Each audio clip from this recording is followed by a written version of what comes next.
আসসালামু আলাইকুম সবাইকে। আজ তৈরি করে দেখাবো বাঙালির প্রিয় বোয়াল মাছের একটা নতুন রেসিপি। যারা বোয়াল মাছ খেতে পছন্দ করেন তাদের কাছে তো এই রেসিপিটা খুবই ভালো লাগবে। তো রেসিপিটি তৈরি করার জন্য আমি নিয়ে নিলাম 4 পিস বোয়াল মাছ, আর এর মধ্যে দিয়ে দিচ্ছি হাফ টিস্পুন লবণ, হাফ টিস্পুন হলুদের গুঁড়া, হাফ টিস্পুন লাল মরিচের গুঁড়া। এবার আমি এর মধ্যে দিয়ে দিচ্ছি আদা রসুনের পেস্ট হাফ টিস্পুন পরিমাণ। সব কিছু হাতের সাহায্যে খুব ভালোভাবে মেখে নিতে হবে। মশলার সঙ্গে এই বোয়াল মাছগুলো মেখে 5 মিনিটের জন্য রেস্টে রেখে দিব।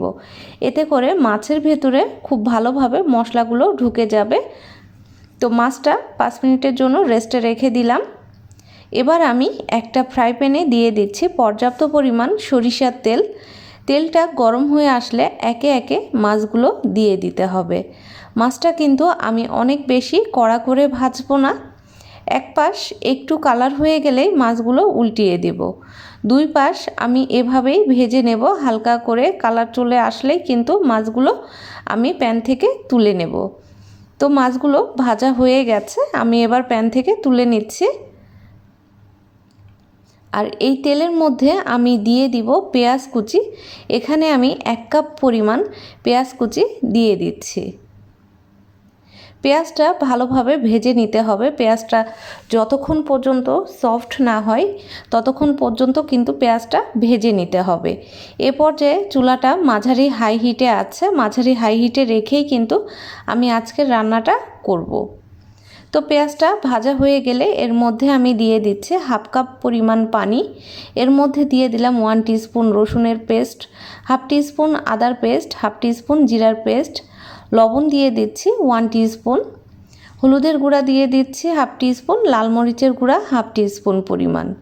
সব কিছু আমি এবার ভালোভাবে কষিয়ে নেব। মশলাটা একটু সময় নিয়ে কষাতে হবে, এতে করে মশলার সুন্দর একটা কালার চলে আসবে। মশলাটা ভালোভাবে কষানো হয়ে গেলে এর মধ্যে দিয়ে দিচ্ছি আগে থেকে ভেজে রাখা মাছ। যেহেতু মাছটা আমি হালকাভাবে ভেজেছি, তো মাছটা একটু মশলার সাথে ভালোভাবে কষিয়ে নিতে হবে। তো মাছটা আমি মশলার সাথে প্রায় 5 মিনিটের মতো কষিয়ে নেব। আর দিয়ে দিচ্ছি স্বাদ মতো কাঁচামরিচ। যেহেতু আমি এখানে শুকনা মরিচ দিয়েছি, তো আমি কাঁচামরিচ এখানে মাত্র 2টি ব্যবহার করেছি। আপনি চাইলে ঝালটা আর একটু বেশিও দিতে পারেন বা কমও দিতে পারেন। এবার দিয়ে দিচ্ছি জিরার গুঁড়া 1 টিস্পুন। এটা কিন্তু ভাজা জিরার গুঁড়া। তো এ পর্যায়ে জিরার গুঁড়াটা অ্যাড করবেন। দিয়ে দিব 1 কাপ পরিমাণ পানি। এই পানিটা দিয়েই মাছটা খুব ভালোভাবে সিদ্ধ হয়ে যাবে বা রান্না হয়ে যাবে। তো সব কিছু আমি আরও একবার নাড়াচাড়া করে চুলাটা মাঝারি হাই হিটে রেখে 10 মিনিটের জন্য রান্না করে নেব। 10 মিনিট হয়ে গেছে, দেখুন ঝোলটা কিন্তু একেবারেই ঘন হয়ে এসেছে। এর থেকে বেশি কিন্তু আর ঘন করার দরকার নেই। এ পর্যায়ে দিয়ে দিব ধনিয়া পাতা কুচি। এতে করে মাছের টেস্ট অনেক বেশি বেড়ে যাবে। এটা আপনারা একবার যদি রান্না করেন তাহলে কিন্তু বারবার এভাবেই রান্না করে খেতে ইচ্ছে করবে। আপনারা অবশ্যই ট্রাই করে দেখবেন। রান্নাটা খুবই সহজ আর এটা কিন্তু খেতে অনেক বেশি মজার। ধনিয়া পাতাটা খুব ভালোভাবে মিশিয়ে নিয়ে মাছের সাথে আমি চুলাটা বন্ধ করে দিচ্ছি।